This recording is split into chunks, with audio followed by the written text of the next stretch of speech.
a lo que vinimos. Abrimos nuestras Biblias en Apocalipsis 17.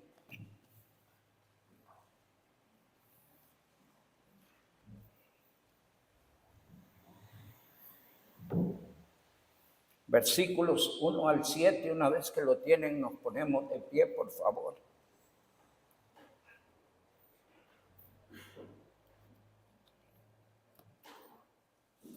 Dice la santa, bendita y gloriosa palabra de nuestro Dios.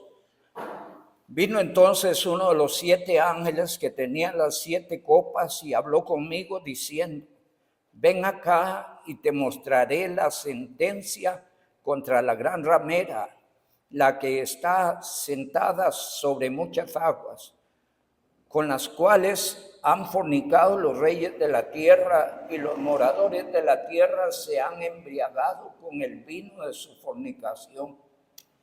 Y me llevó en el espíritu al desierto, y vi a una mujer sentada sobre una bestia escarlata, llena de nombres de blasfemia, que tenía 7 cabezas y 10 cuernos.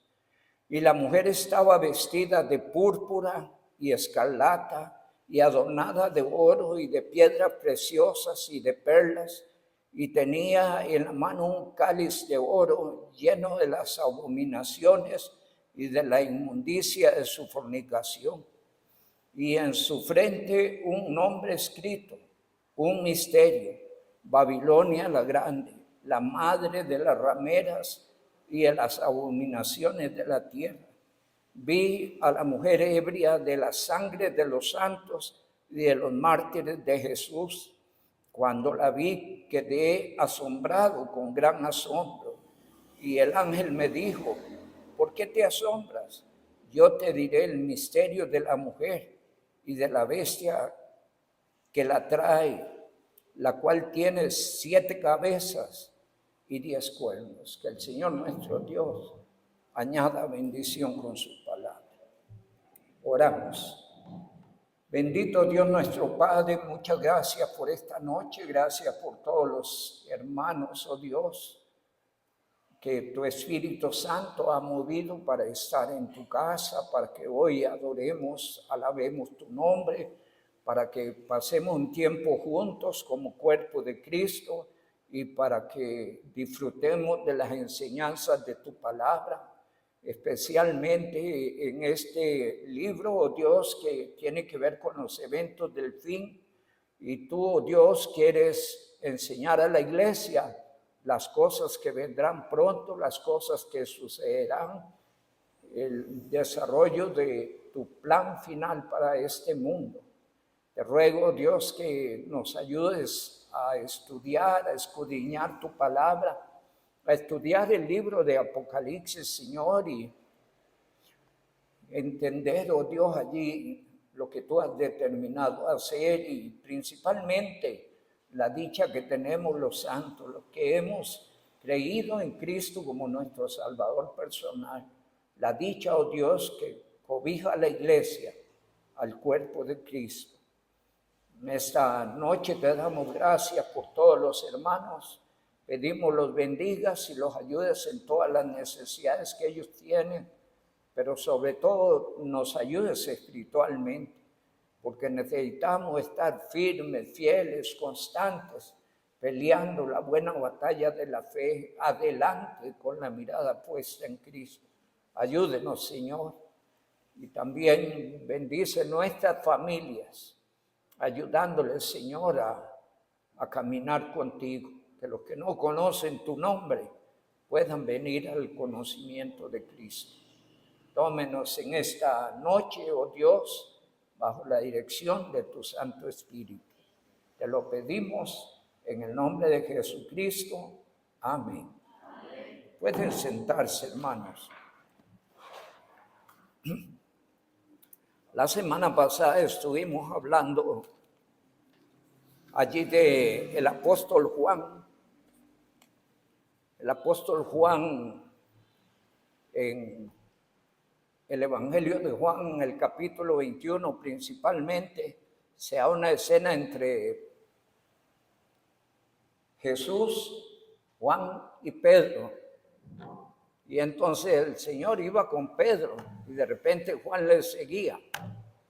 Y entonces Pedro le dice al Señor, ¿y este qué? ¿Por qué no sigue? ¿Por qué viene este hombre metido? No sé.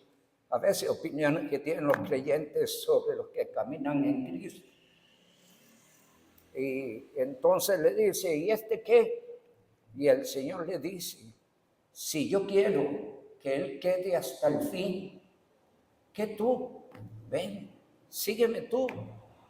Y el Señor le reprendió a Pedro, porque no debemos sentirnos incómodos ni molestos por otros que quieren caminar en el Señor o quieren servir al Señor o andan en pos del Señor. Pedro tenía sus detalles, ¿verdad? Y de ellos aprendemos. Y efectivamente Juan es el último apóstol de todos a quien Dios le permitió llegar a la escena de los eventos del fin. ¿Sí? Y dice la palabra del Señor en el capítulo 1, verso 9. Yo, Juan, vuestro hermano y copartícipe vuestro en la tribulación, en el reino y en la paciencia de Jesucristo, estaba en la isla llamada Patmos por causa de la palabra de Dios y el testimonio de Jesucristo.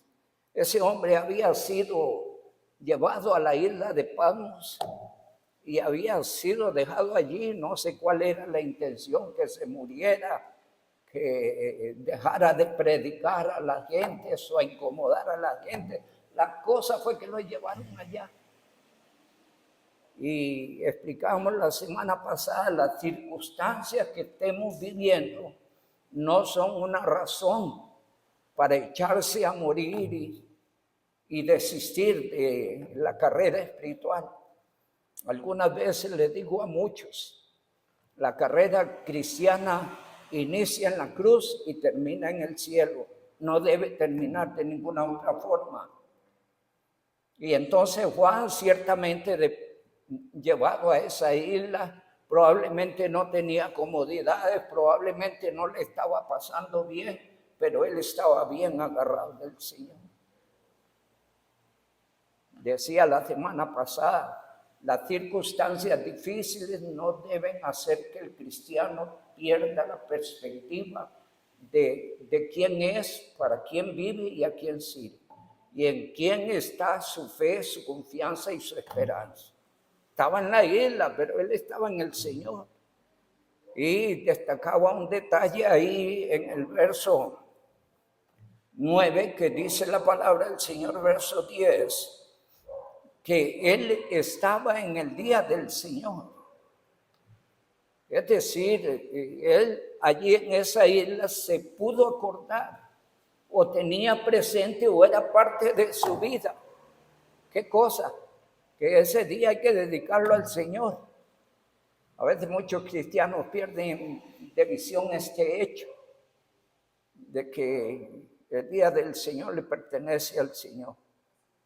Y el día del Señor es el primer día de la semana, aclaramos eso, porque fue el día en que resucitó el Señor.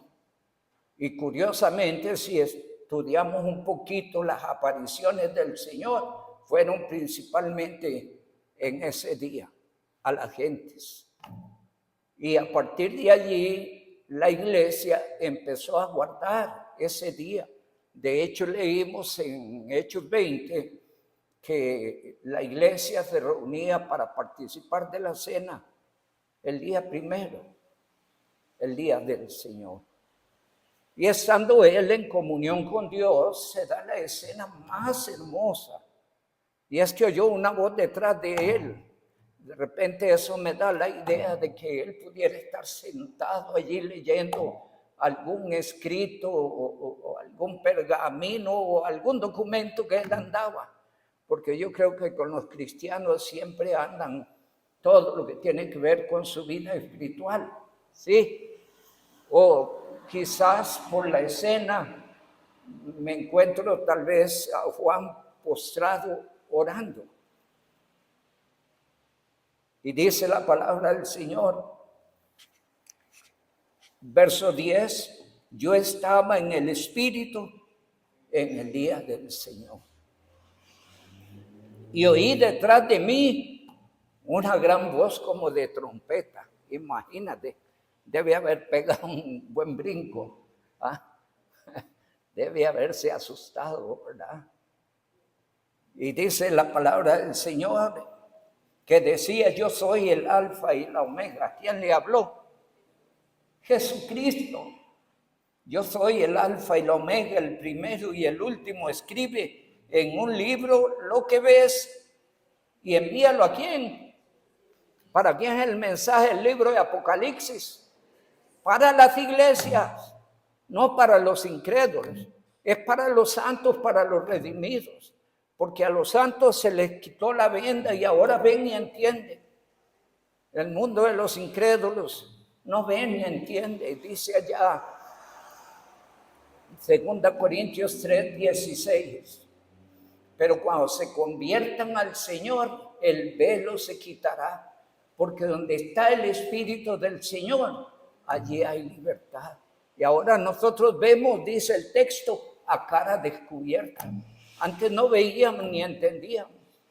Dice la palabra del Señor en Juan 8:36. Y si el Hijo libertare, seréis verdaderamente libres. Fuimos libertados de la ceguera espiritual que teníamos. Dios nos dio luz para ver y para entender. Y entonces el libro de Apocalipsis es enviado a las iglesias. Hay creyentes que no leen Apocalipsis porque dice que les da miedo. ¿Por qué temer a lo que no es con nosotros? La historia de la iglesia se cierra en el capítulo 1, verso 4 de Apocalipsis. Y no hay más allá para la iglesia. Y a partir de ahí la escena de la iglesia es en el cielo, es con Jesús. Mientras que aquí en la tierra sigue la historia. Con los que le rechazaron, con los que perdieron la oportunidad. Sigue el mundo de los incrédulos. Pero la iglesia estará con el Señor. Tal vez leemos allí 4:1. Después de esto miré y he aquí una puerta abierta. ¿Dónde? En el cielo. Y la primera voz que oí como de trompeta hablando conmigo dijo: sube acá y te mostraré las cosas que sucederán después de esto. Y está hablando de la historia de la iglesia. Allí habla de la escena de la revelación, capítulo 1, pero capítulo 2, 3 hablan de la historia de la iglesia. Y el capítulo 4, verso 1 cierra la historia de la iglesia.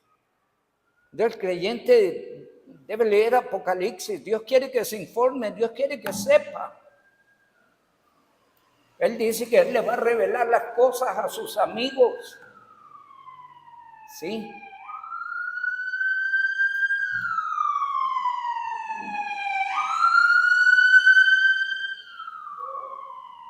Dios quiere que usted sea un creyente informado. Alguien me lee allí, por favor, 1 Tesalonicenses 5:1. Te pone de pie, por favor. Sí, hermano Víctor. Pero acerca de los tiempos y de las ocasiones no tenéis necesidad, hermanos, de que yo os escriba. Ese texto da por sentado que el creyente es alguien informado respecto al plan de Dios y lo que Él enseña en el desarrollo profético. Y dentro del desarrollo profético entra el libro de Apocalipsis. Y necesitamos conocer, porque es importante cuando predicamos a los que no conocen a Cristo, tener el conocimiento necesario para persuadir. El conocimiento da autoridad. El conocimiento capacita para hablar. Y usted necesita estar preparado. Así es que léase Apocalipsis. Lea lo que entiende y lo que no entiende. Dígale a Dios que le enseñe. Dice Jeremías 33:3. Clama a mí y yo te responderé y te enseñaré cosas grandes y ocultas que tú no conoces. ¿Quién puede enseñarnos la Biblia? El que inspiró la Biblia, el que nos dio la Biblia.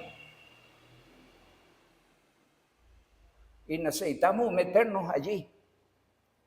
Allí la palabra del Señor dice en el verso número 11, que decía: yo soy el alfa y el omega, el primero y el último. Escribe en un libro lo que ves y envíalo a las 7 iglesias que están en Asia, en Éfeso, Esmirna, Pérgamo, Tiatira, Sardis, Filadelfia y Laodicea.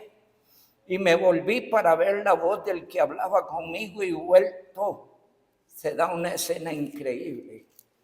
Él conocía al Cristo que anduvo allí en Jerusalén, en Judea, en Samaria, al Cristo montado en un pollino, entrando a la ciudad de Jerusalén. Pero aquí ve una área de Cristo que jamás imaginó ver. Y dice la palabra: y me volví para ver la voz del que hablaba conmigo y vuelto vi 7 candeleros de oro. Y se presenta una escena allí muy hermosa. Y en medio de los 7 candeleros, uno semejante al Hijo del Hombre, vestido en una ropa que llegaba hasta los pies y ceñido por el pecho con un cinto de oro. Su cabeza y sus cabellos eran blancos como blanca lana, como nieve, y sus ojos como llama de fuego, y sus pies semejantes al bronce bruñido, refulgente como en un horno, y su voz como estruendo de muchas aguas. Tenía en su diestra 7 estrellas. De su boca salía una espada aguda de 2 filos, y su rostro era como el sol cuando resplandece en su fuerza. Cuando le vi, caí como muerto a sus pies. Escenas semejantes nos encontramos en Daniel capítulo 9 y capítulo 10, ¿verdad? La escena en el momento en que ve al Señor es tan impactante que no pueden resistir.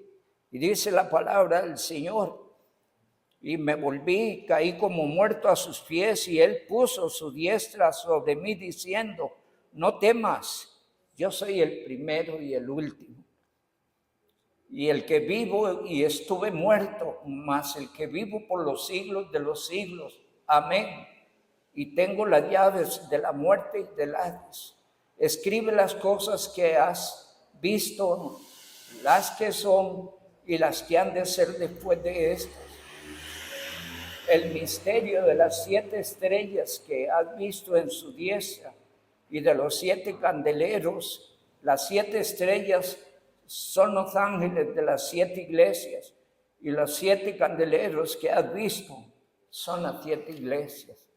Y Juan ve una escena increíble, gloriosa, hermosa. ¿A dónde? Cuando estaba en comunión con él. ¿A dónde? En la isla de Patmos. Una escena que creo solo Daniel nos describe la Biblia, también Isaías, allá en el capítulo 6, ¿verdad? Creo que Ezequiel también nos presenta una escena así. Y la palabra del Señor nos muestra que ese hombre estaba en comunión con Dios cuando el Señor se manifiesta a él. Y es que saben una cosa: cuando el hombre está en comunión con Dios, verá la gloria de Dios.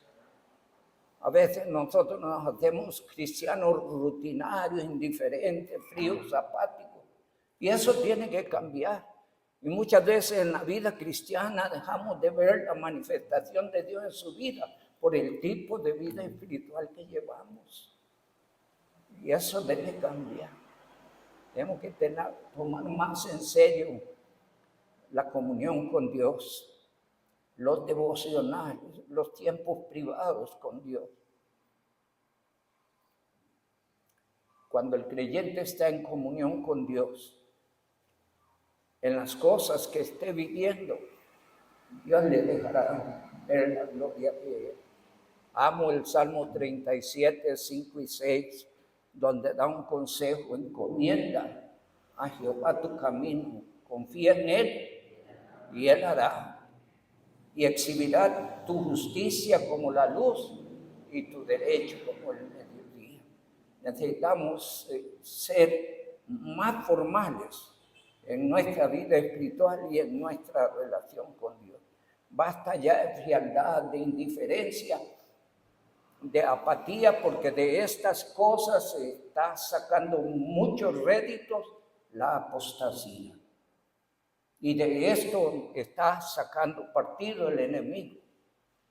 Y uno de los objetivos del enemigo es enfriar, es llevar a la religiosidad, a la indiferencia. Y lo logran muchos creyentes. Hay creyentes que son como pábilos que humean. Ya no hay vida, no hay ánimo, no hay fervor, no hay pasión. Eso debe cambiar. Dice allá 2 Corintios 5:15, y por todo murió, para que los que viven ya no vivan para sí, sino para aquel que murió y se entregó por ellos. Dios quiere que usted viva para Él. Juan estaba en comunión con el Señor cuando recibe la revelación del libro de Apocalipsis. Especialmente aquí el Señor, de acuerdo al tema que estamos desarrollando, el Señor le muestra el misterio y el juicio de la gran ramera. Cuando hablamos de un misterio es algo que no ha sido revelado antes. Y que por la descripción, el desarrollo del capítulo 17 hay que prestarle mucha atención. Especialmente cuando muchos tratan de revivir la antigua Babilonia y endosarle Apocalipsis 17. Hay que leerse allí Jeremías 51 para ver qué Dios decidió hacer. Hay textos que identificaron a la gran Babilonia que vienen a repetirse en Apocalipsis 17 y los podemos definir en la hermenéutica como textos de doble referencia, que no solo se aplicaron a Babilonia, sino también en Apocalipsis 17. Y eso es muy, muy importante. Amados hermanos, allí hay un misterio. Babilonia todos la conocían. Era una ciudad pagana. Pero ¿qué relación tenía con la vida espiritual de los hebreos? Nada. Ellos caminaban por un rumbo y los hebreos por otro. Como potencia hacía y deshacía antojadizamente. Avasalló a los hebreos. Los sometió por 70 años. Pero no tanto por voluntad de ellos, sino como medio de disciplina de Dios para el pueblo hebreo, porque habían dejado de escuchar el mensaje de Dios a través del profeta Jeremías. Dios tenía un mensaje a través de Jeremías y ellos se dedicaron a pelear contra Jeremías. Un consejo: nunca pelee con los siervos de Dios. Ore por ellos y ore por usted. Si tiene problemas con los siervos de Dios, ore por usted.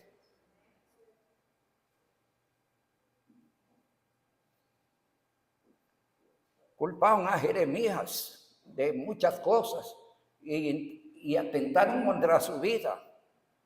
Lo echaron en un pozo lleno de cieno para que se muriera allí. Y a ver si se callaba y dejaba de hablar. Y sacan a Jeremías y dice: así dice Jehová, y le repite el mismo mensaje.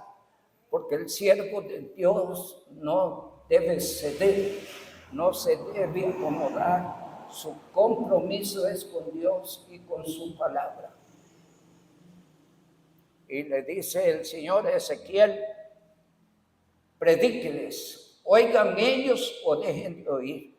Porque el asunto de oír o no oír es ya prerrogativa del que oye o no quiere oír. Pero el mensajero de Dios debe tener un mensaje para transmitir, y ese mensaje no es negociable, no es manipulable, es un mensaje de Dios que debe cumplirle a Dios.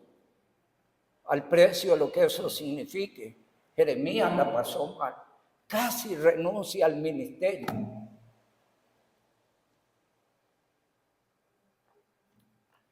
Le digo algo bonito a los que sirven al Señor. El Señor tiene aquí una figura del pastor, es el ángel de la iglesia. El ángel de la iglesia es el mensajero de la iglesia. Las cartas están dirigidas a los ángeles de cada iglesia, porque ellos es el deber de dar a conocer lo que Dios dice en su palabra. Así es que no tema, Dios tiene cuidado de sus siervos. Y algo bonito para la iglesia, que puede ayudar a cambiar nuestras actitudes. Y es que Cristo está en medio de las iglesias.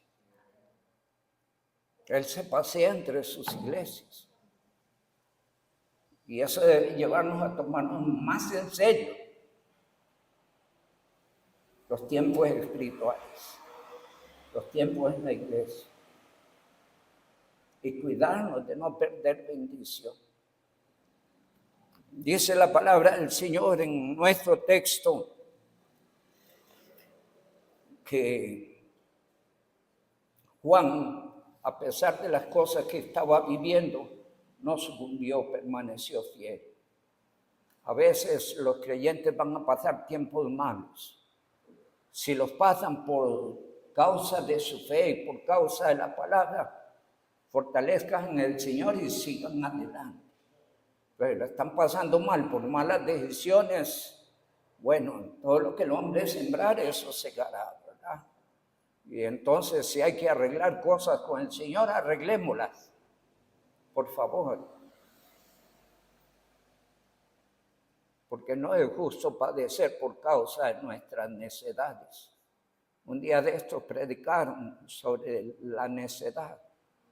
Y es la persistencia a aferrarse con aquello que no conviene, que no edifica, que no bendice. Entonces hay que hacer cambios, amén. Necesitamos hacer cambios. Dice allí 1 Pedro capítulo 4.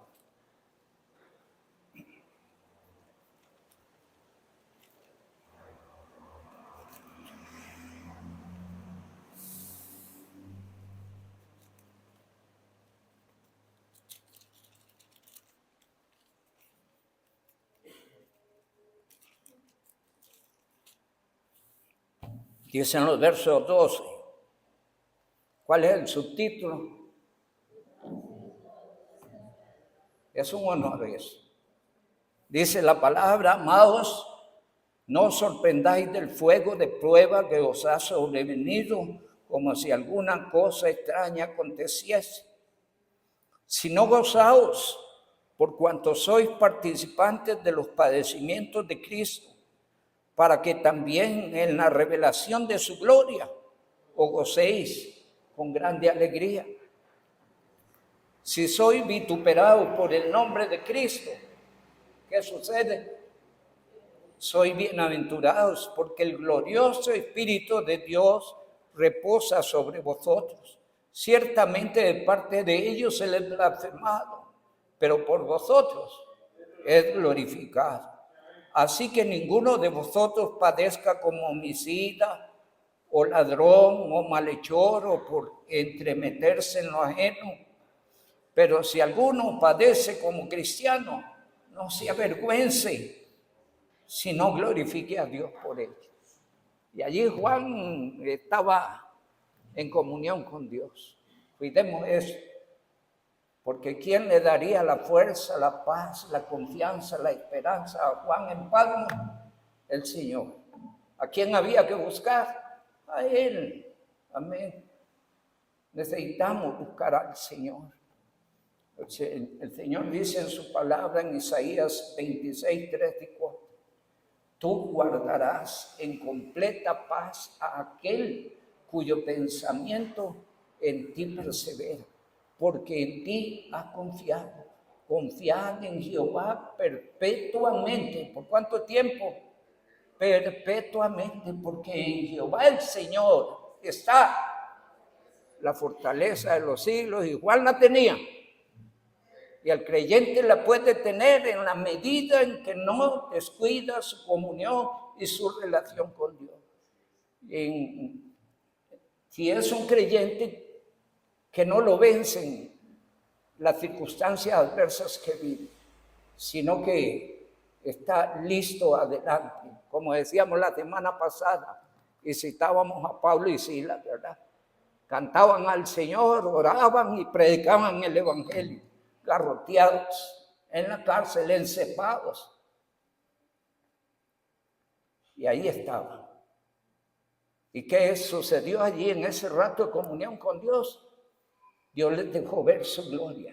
Amén, se manifestó igual que a Juan. Quería retomar eso porque necesitamos una buena motivación espiritual. Necesitamos levantarnos del amodorramiento que a veces nos sobrecoge. Necesitamos seguir fieles al Señor. Como predicaba el pastor el domingo, poniendo al Señor y lo espiritual en primer lugar. Y las cosas van a estar bien. Amén, van a estar bien. La palabra del Señor nos muestra que Dios, el Señor le muestra a Juan el juicio contra la gran ramera. Dios quiere revelarle a Juan algo que va a hacer. ¿Sabe una cosa? A la altura de Juan no sabía quién era la gran ramera. La gran ramera no había nacido. Y Juan se queda asustado, asombrado de esa gran ramera que tanto daño haría, porque allí políticamente los judíos habían sido objeto del maltrato del Imperio Romano, especialmente en el año 70 después de Cristo. Allí fue invadido por el general Tito y sus ejércitos y destruyeron el pueblo, destruyeron el templo y echaron al pueblo de su propia tierra. Y allí se da lo que se conoce como la diáspora judía. Son esparcidos por toda la tierra. Por eso lloró el Señor en el capítulo 19 de Lucas. Porque ellos se preparaban para la Pascua y no entendieron el propósito de la venida del Señor. Y dice uno de los textos más pequeños, Jesús lloró. Porque Jesús estaba viendo allí una falsedad religiosa, una rutina, si se quiere, en la celebración de la Pascua, pero no estaban percibiendo el Cordero de Dios para la Pascua. No estaban entendiendo. Y el Señor estaba viendo más allá las consecuencias que vendrían sobre ellos a causa de su rechazamiento. Hecho que sucedió en el año 70 después de Cristo. Aquí el Señor Jesucristo le dice a Juan, vi entonces uno de los 7 ángeles que tenía las 7 copas y habló conmigo diciendo, ven acá y te mostraré la sentencia contra la gran ramera, la que está sentada sobre muchas aguas, con las cuales han fornicado los reyes de la tierra y los moradores de la tierra se han embriagado con el vino de su fornicación. Está hablando de una ramera. Estamos hablando de la figura de una mujer que tipifica un poder religioso que ha pervertido todas las normas, reglas y enseñanzas de Dios a través de su palabra. Y ha vendido a todos los pueblos y a todos los reyes esas enseñanzas y ha logrado un dominio mundial. Recuerden esto, el Imperio Romano entró en decadencia a partir del siglo III, y es alrededor de entre el siglo III y IV que surge la idea de levantar un poder religioso. Y entonces ahí se hace una amalgama entre lo que es el paganismo con, escúchenme bien, con el cristianismo apóstata de la época. Y esto da a luz lo que se conoce como el gran poder religioso que ha dominado sobre toda la tierra, sobre todas las naciones, sobre todos los reyes. Por lo menos, bueno, ahorita ha entrado en una decadencia, pero ha sido así a través de los siglos, a partir de alrededor del 350 después de Cristo. Y aclaro algo, la iglesia del Señor nunca ha estado bajo las alas del romanismo. Es importante aclarar eso, nunca. La iglesia del Señor viene caminando desde Cristo y sigue su ruta, pero en el 350 por allí empieza una línea religiosa paralela. La iglesia cristiana nunca fue parte ni estuvo enredada allí. Hay elementos de confusión que ponen y que venden y tratan de hacerlo creer.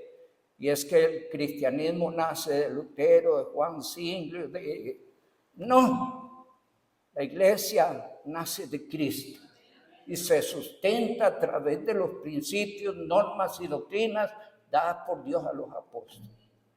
¿Qué sucede cuando sale Lutero, Zwingli, Juan Wesley y todos? La iglesia romana sufrió una división. Y muchos de estos salen con sus doctrinas y prácticas que empiezan a depurar con el paso de los tiempos.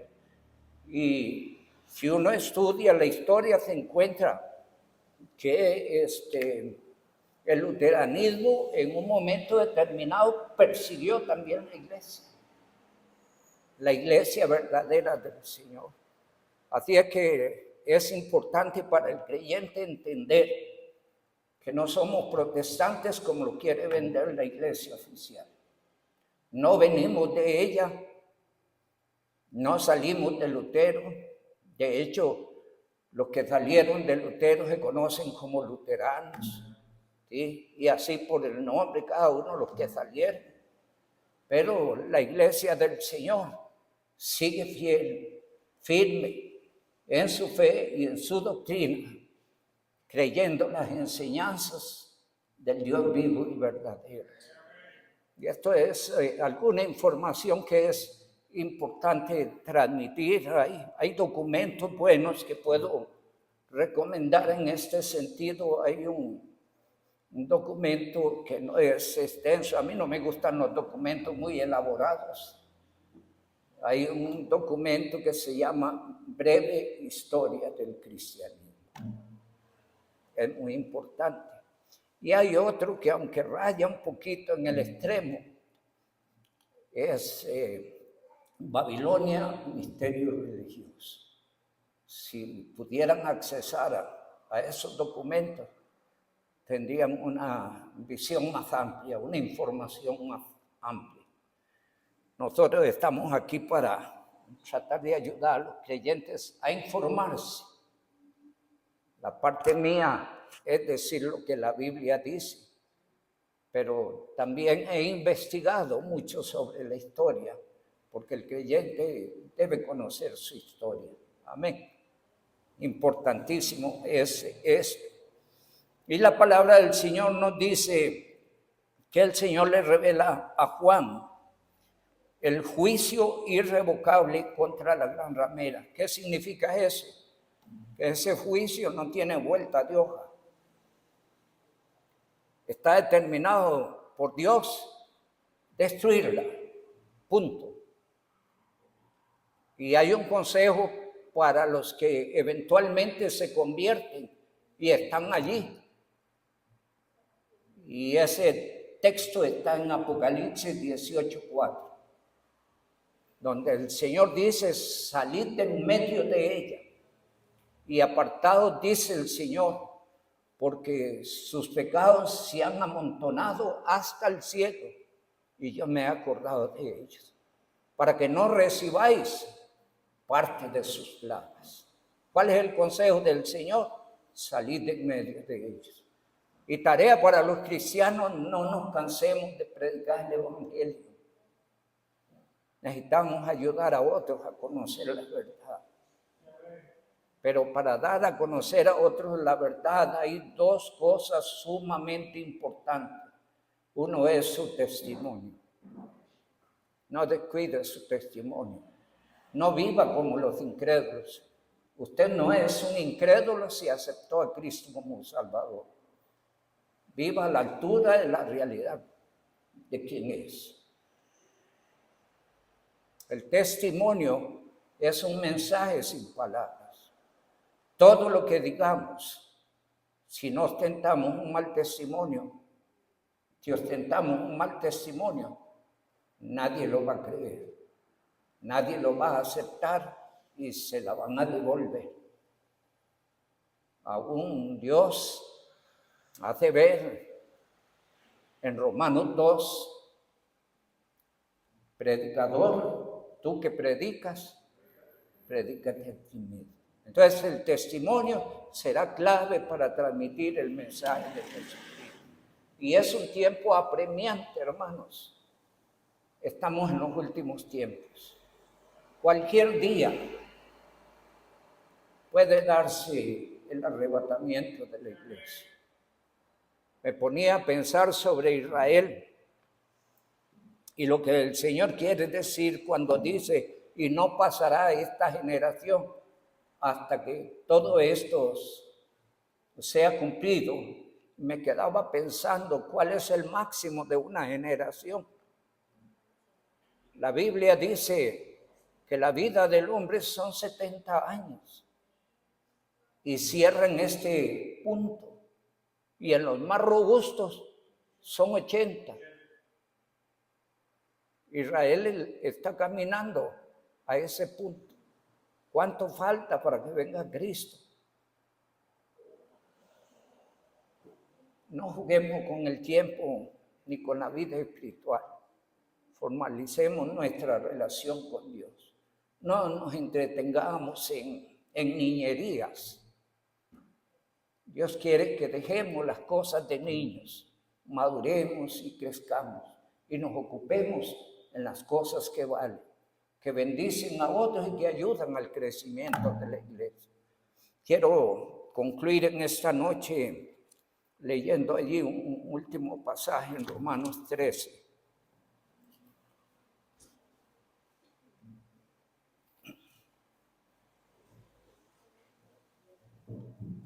Espero que usted está claro en el tiempo que está viviendo.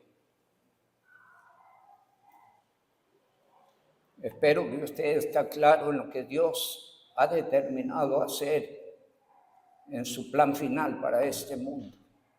Y si es así, dice el Señor, y es conociendo el tiempo, Romanos 13, 11, y esto, conociendo el tiempo, que es ya hora de levantarnos del sueño, porque ahora está más cerca de nosotros nuestra salvación que cuando creímos. La noche está avanzada y se acerca el día. Desechemos pues las obras de las tinieblas y vistámonos las armas de la luz.